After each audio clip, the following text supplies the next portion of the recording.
잡지 속의 인물 같은 느낌. 남성 트렌드는 뭘까? 이런 게 궁금하지 않아요? 도대체 앞으로의 트렌드는 누가 정하는 거야? 내가 이 옷을 왜 입는지 배 나오다가 뿔 멀어지고 노타이 열풍이 불었잖아요. 쿨비즈. 이 사람이 현실 세계에 오면 참 튀겠다. 야채 장사가 입으면 좋을 만한 유니폼. 디자인이면 디자인만, 유니폼이 유니폼만. 그러니까 나의 취향을 찾는다는 게 이게 좋아 보여서 내가 좋은 건지.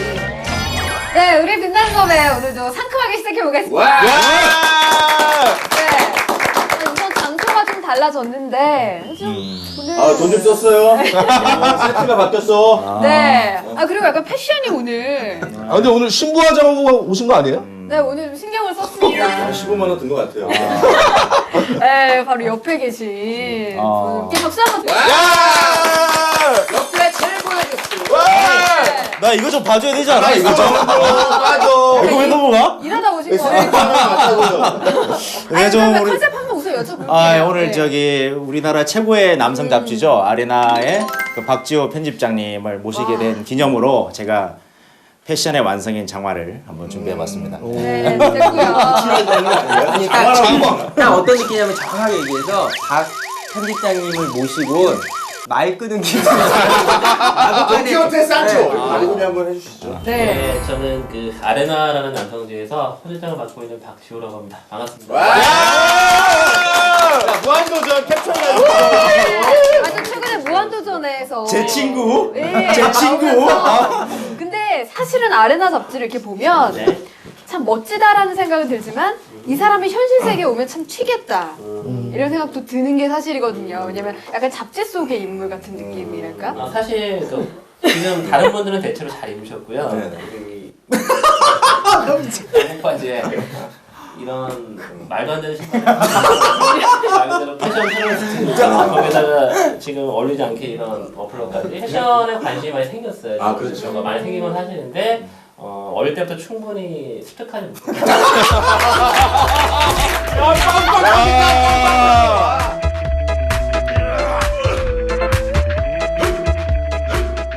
저희가 의리 빛나는 밤에가 이제 슈퍼을이 되기 위한 방송이잖아요. 어떻게 보면 그러니까 매일매일 그렇게 지루하게 살아가는 사람들이 꿈꾸는 슈퍼을의 모습이 약간 에디터의 그렇죠. 취향이라는 생각이 전 들었어요. 그러니까 나만의 취향을 가질 것, 뭐에 관심을 가질 것 이런 것들이 사실 지금 젊은 회사원들이 하고 싶지만 못하고 있는 것이잖아요. 저도 사실은 옷을 이렇게 잘 입는 편은 아니었고 지금도 많이 배우는 중이에요. 다만 많은 분들 아시겠지만 되게 좋고 비싼 걸 입는다라고 사실 옷을 잘 입는다 보기 힘들고요. 그러니까 내가 이 옷을 왜 입는지에 대한 어떤 이유랄까 이런 게 명확한 거 그런 게 더 중요한 생각을 해요. 이유가 있는 거. 본질. 그렇죠. 예를 들어서 뭐 되게 고급스러운 가방을 든다고 해서 좋아 보이지 않거든요. 그렇죠. 다만 예를 들어 키가 크건 작건 얼굴이 크건 작건 간에 그 상태 내에서 나한테 가장 잘 어울리는 그렇죠. 스타일이 무엇인지 사실 저도 뭐 우리 원우 대표 못지않게 막 입어본 적도 있는데 저는 그런 식으로 건너고 난 다음에 제가 피해야 될 것 같아요.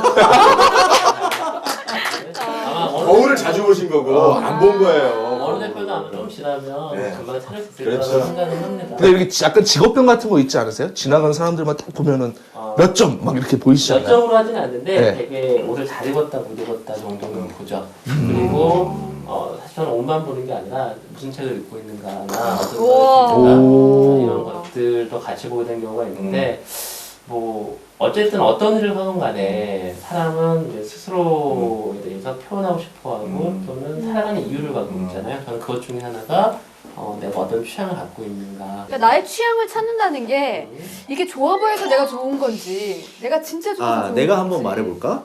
미안하다. 아니 그러니까 취향이라는 거는 뭐냐면 누구나 다 날 때부터 가지고 있는 일종의 울퉁불퉁한 모습이 있어.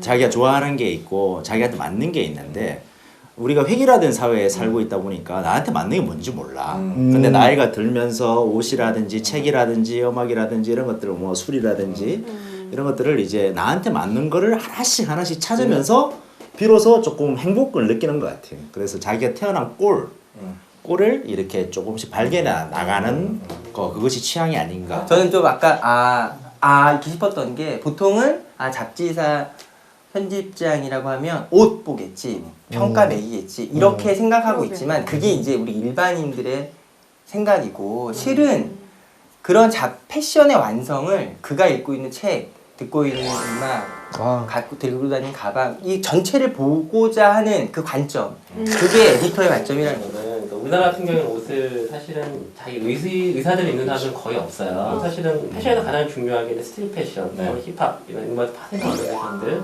그러면 그 사람의 취향이 있다는 거죠. 내가 이런 음악을 좋아했고 원래부터 이런 방식으로 살아왔기 때문에 옷도 이렇게 입는다. 물론 우리나라 그럴 수는 없지만 그래도 내가 살아오면서 뭘 좋아하는지.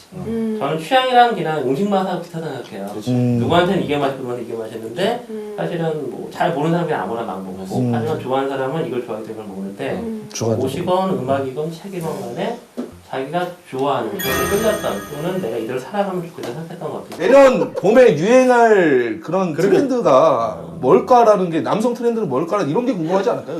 아니 근데 그런 질문을 혹 받으시잖아요. 네, 많이 봤습니다. 2014년 내년은 어떻게 예상하나요? 저희 책을 사서 보시면 이거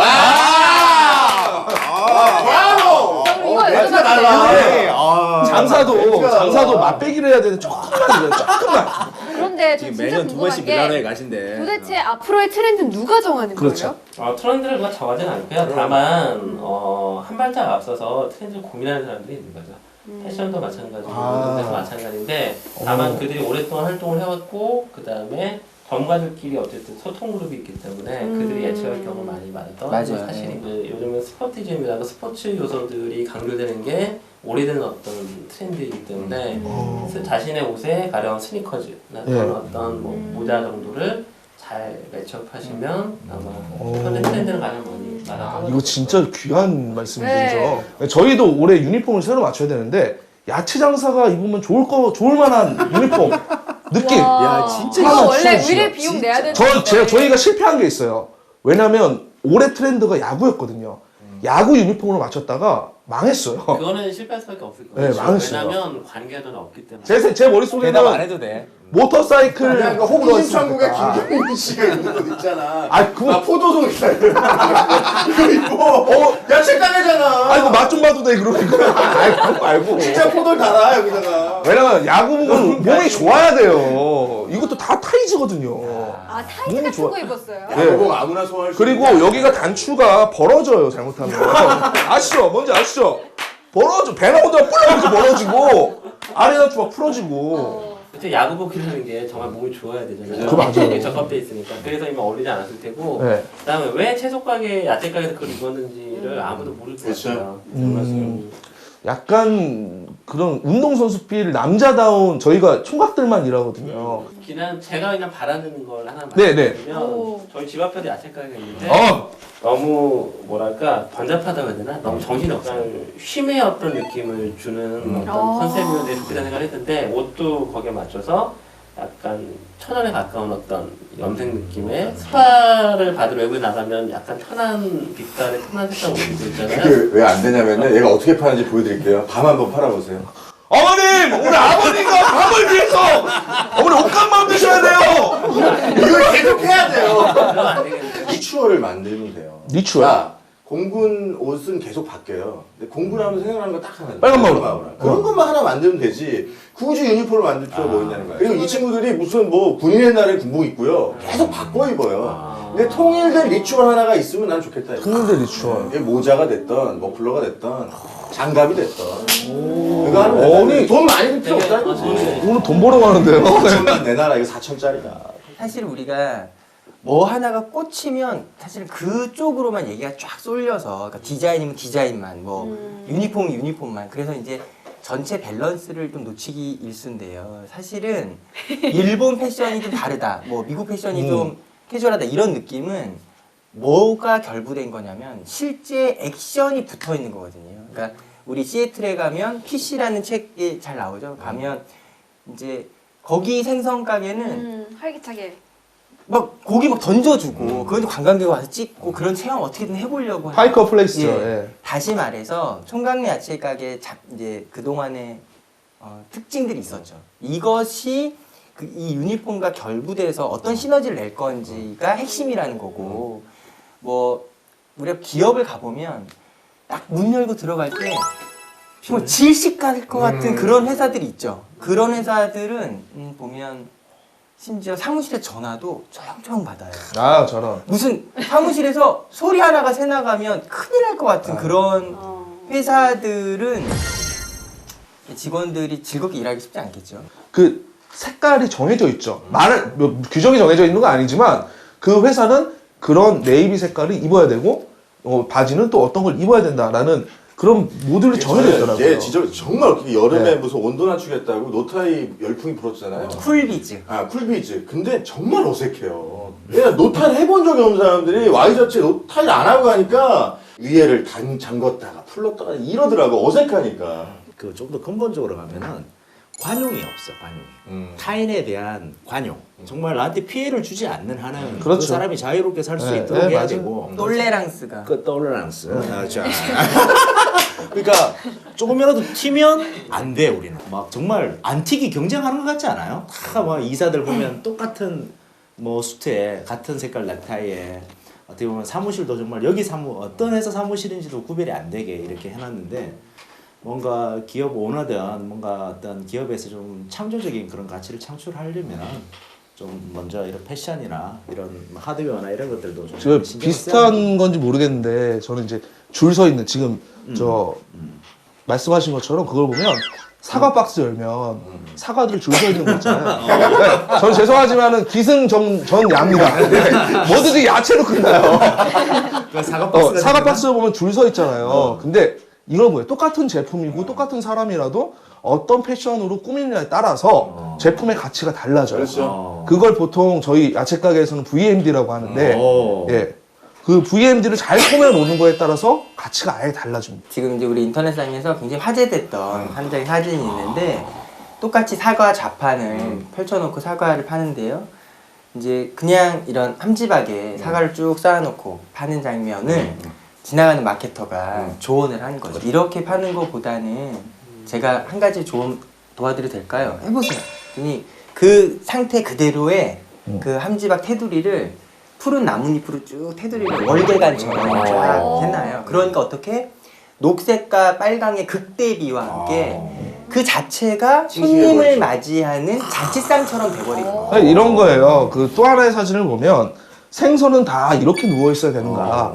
약간 비스듬히 누워 있고 거기에 파인애플 꼭지 있잖아요. 그거를 이렇게 다 심어 놓으면 막 생선이 펄떡 있는 것처럼 느껴지는 거죠. 아니, 오늘 박 편집장이 오시니까 우리가 없었던 잠재력이 막 청소하게.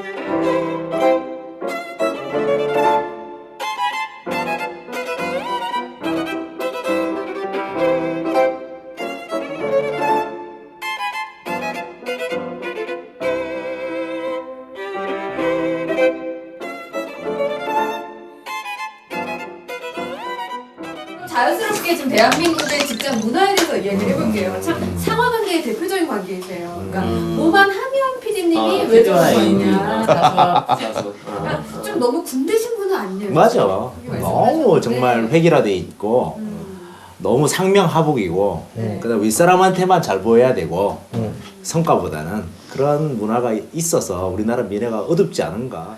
우리나라 회사 문화가 이제 두 가지 좀 변곡점이 있었다고 봐요. 그러니까 사실은 전국점.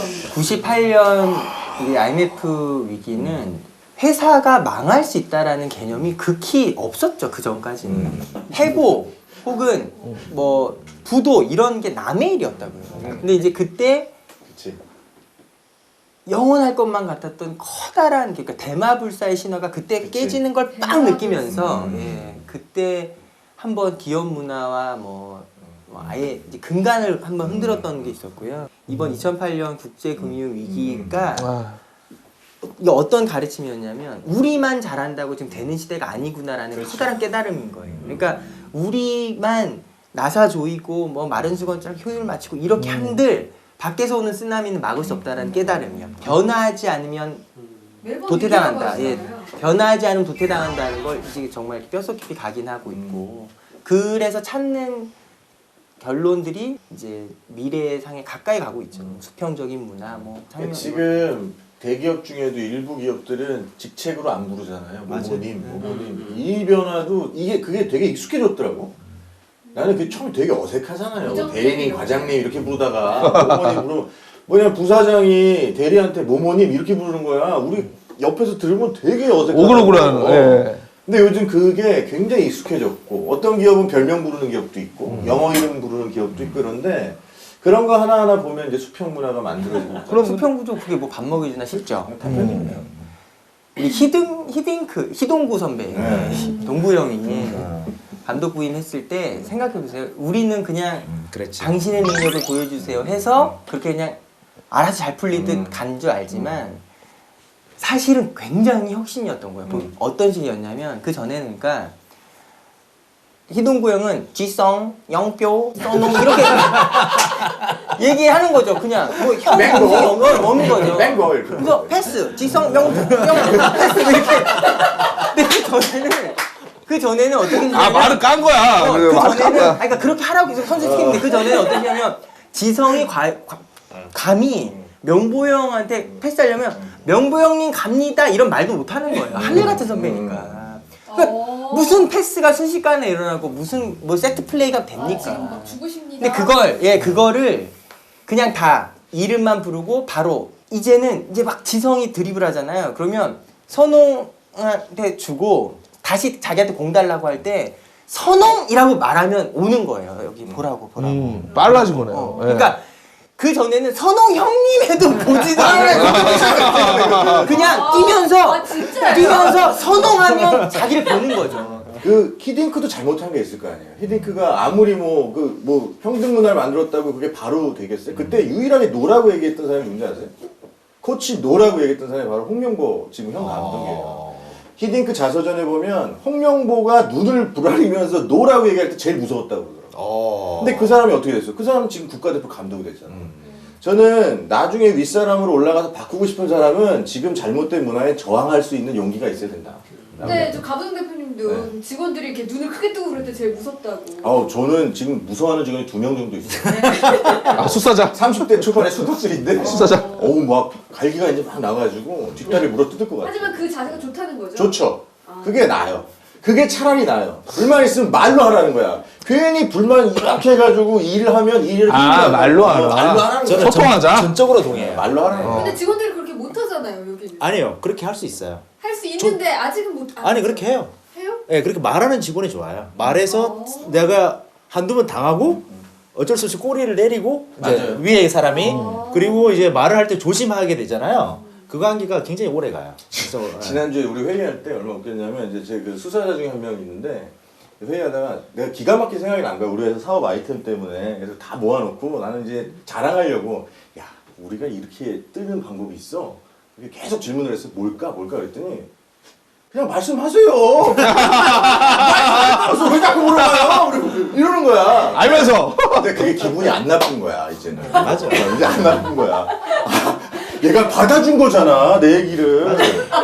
그 전까지는 그냥 아유 뭐야 이러고 있었던 애가 말하세요 이렇게 얘기했다는 건 가까워졌다는 진짜 거지. 답답했나 보다. 아웃라이어 책을 보면 독특한 문화를 지적해놨죠. 우리나라 그 모 항공사에서 이제 괌 참사가 났거든요. 실제로 블랙박스를 열어서 해독해 보니까 일종의 이제 코리안 조정사 증후군 이런 신조어를 하나 만들었던 거죠. 그게 뭐냐?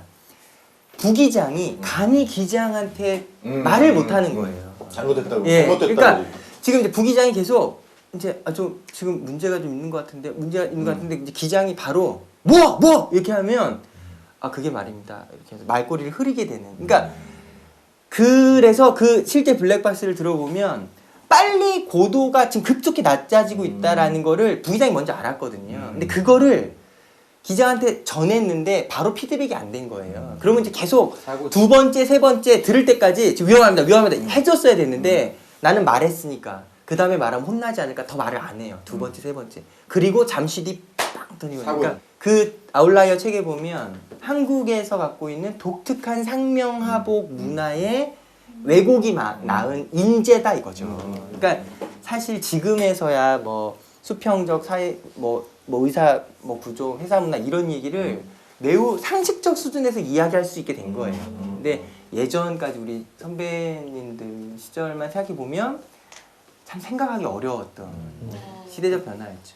그 얘기하니까 그러니까 저는 저희 직원들이나 이제 좀 회사에서 밑에 위치해 있는 사람들한테 해주고 싶은 얘기가 상용하고 안 좋은 거잖아요. 근데 밑에 사람들이 그걸 윗 사람들이 안 바뀌어요. 밑에 사람들이 바꿔야 돼요. 윗 사람들은 안 바뀌어. 나이 먹으면 얘 안 바뀌잖아요. 그러면 노라고 얘기하고 할 수 있어야 되는데 그냥 회의자에서 인상만 쓰고. 아니 저도 지금 이야기가 나와서 말인데 어느 날 문득 생각을 해봤거든요. 그러니까 제가 을밤에서 이렇게 막말하고 있지만 사실 예전이었으면 제가 굉장히 버릇없는 거죠. 네, 물론 지금도 좀 그렇게. 아니니까 다행이다. 아니다. 아니 그 띠동갑인 분들을 제가 진짜 거의 동갑대하듯이. 띠동갑이에요? 네, 띠동갑입니다. 그대로 지금 이제 워낙 귀하신 아, 분들 바쁘신 분이라. 이렇게 죄송합니다. 빨리 모셨는데 가게 돼서 저는 되게 재밌었고요. 그러니까 와서 놀랬던 게 뭔가 약간 딱딱한 분위기가 아닐까 해서 저는 뭔가 크리에이티브라고 불리는 창의성 있는 분들 되게 좋아해요. 굉장히 한국 사회에서 가장 부족한 건 그게 아닐까라는 생각을 근데 너무 문제가 많아요. 일단 어릴 때부터 교육제도에서 문제가 많고 그 다음에 대학 가서도 취업 준비할 때마다 그런 걸 키울 여력은 없고 회사 가면 또 회사의 상목한 문화가 완전 짜여져 있기 때문에 불가능하고 하지만 거기에 틈을 내는 게 중요한 생각이 때문에 저는 제가 갖고 있는 직업의 의미를 거기서 생각하거든요. 틈을 만드는 거 그게 제가 말하는 취향의 어떤 부분인데 근데 다들 여기 앉아계신 분들이 거기에 대해서 너무 정확하게 정리 잘 해주시고 야채 가게라는 독특한 어떤 컨셉으로 잘 그다음에 컨텐츠 만들고 계시고 뭐 이 친구는 언급 안 하고 나 기다리고 있었어. 마지막으로 한번 칭찬해 주세요. 아니 사실 제가 되게 좋아하는 친구고요. 사실 이런 친구가 있다는 게 자랑스럽습니다. 와. 나와주셔서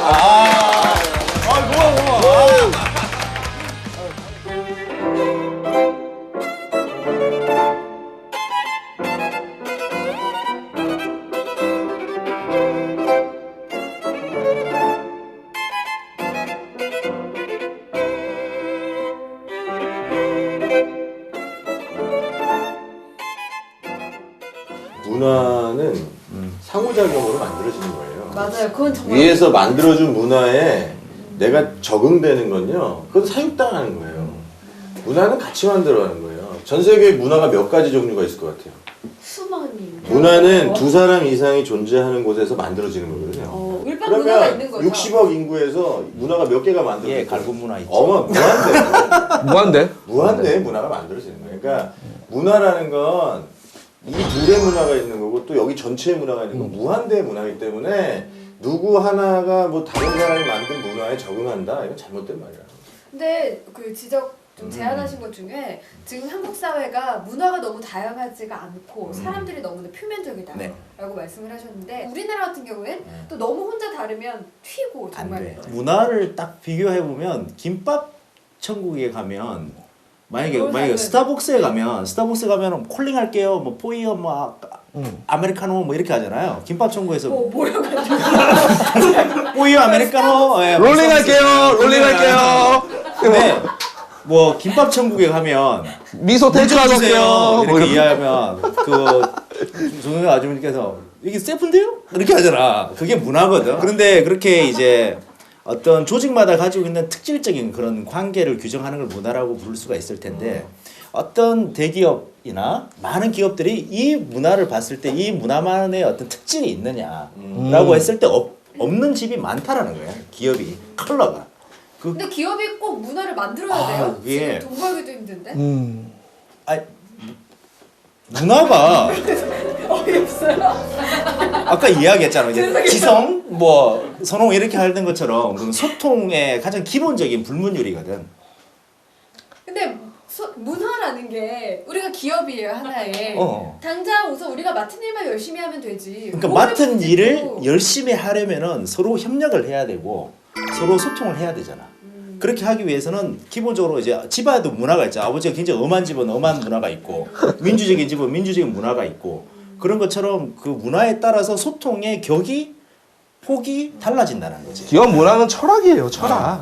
창업주의 철학이 얼마나 소통 잘 되면서 자유롭게 퍼져나가느냐 그거죠. 구성원이 각자가 주어진 일만 열심히 하면 되지 굳이 기업 문화를 왜 따져야 합니까? 이거를 이제 정확하게 답변하면 이런 거죠. 이런 얘기가 있거든요. 모든 연극은 막과 장으로 구성되어 있죠. 매 막, 매 장이 각각 훌륭하다고 해서 전체 연극이 반드시 훌륭한 건 아니다. 이런 얘기 우리 들어봤죠. 지금 우리 기업 사회에서 하는 일이 대부분 그런 거예요. 그러니까 뭐냐면 지금은 혼자서 무언가를 만들 수 있는 시대가 아니라는 거죠. 이미 그런 시대를 끝났다는 거고. 그러니까 내가 각자 담당해야 될 역할들은 말 그대로 하나의 부문일 뿐인 거고 이것이 모여야만 무언가 결과가 되는 거예요. 그러니까 지금 단적인 예로 자동차 옛날에는 자동차 그러면 바퀴 4개 이렇게 모여서 뚝딱뚝딱 하면 되겠지. 자동차에 들어가는 전자 부품만 5만 개예요.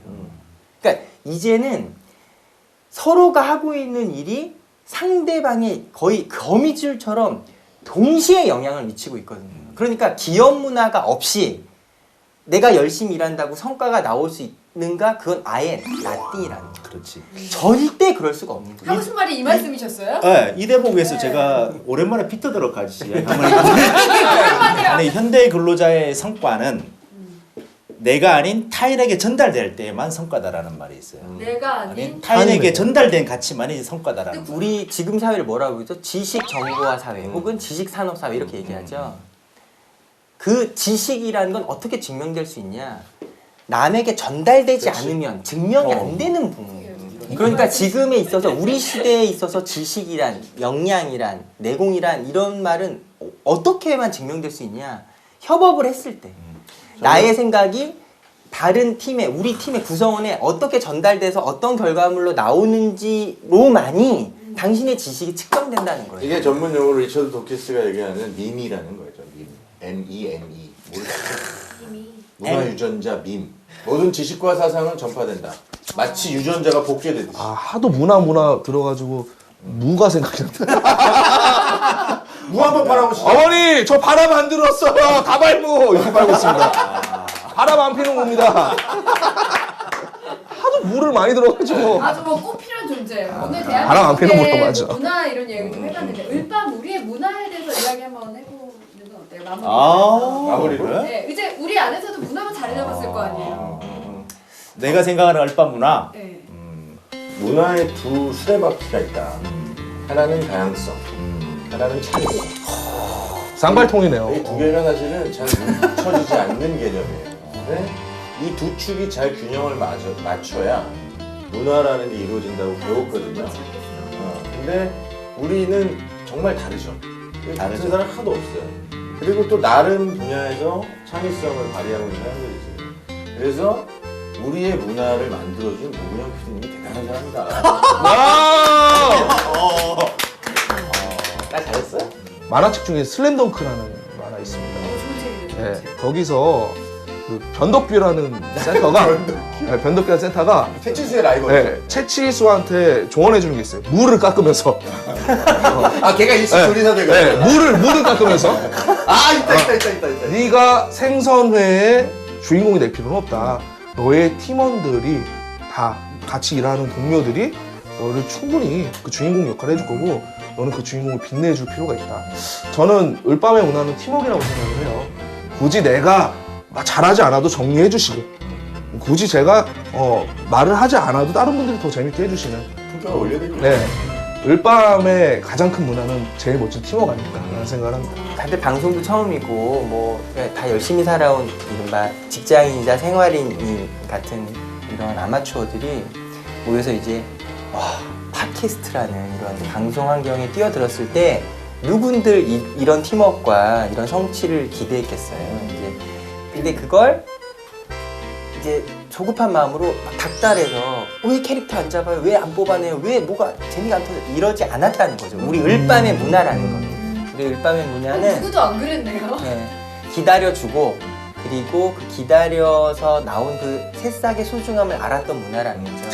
이게 이제 우리 문제 해결을 즐기는 그러니까 을의 친구가 되고자 했던 우리의 눈높이랑 일치하는 라고 하는 거는 정말 나는 한 가지 단어가 생각나. 피드백 문화.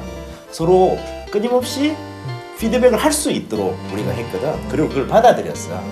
그렇게 하니까 지금까지 올 수 있지 않았을까 그런 생각이 들어요. 저는 첫날 생각나요. 1화 녹화 끝나고 싸웠거든요. 네. 말 끊는다고 나보고. 네. 말을 끊어. 저급한 대화 기술 아니냐. 너는 방송 좀 보라고. 내가. 제가 피드백을 받아들였습니다. 네, 네. 트렌드를 파악하시고 그래서 지금 이렇게 더 잘하고 계시죠. 타격받는 지식인으로 이렇게.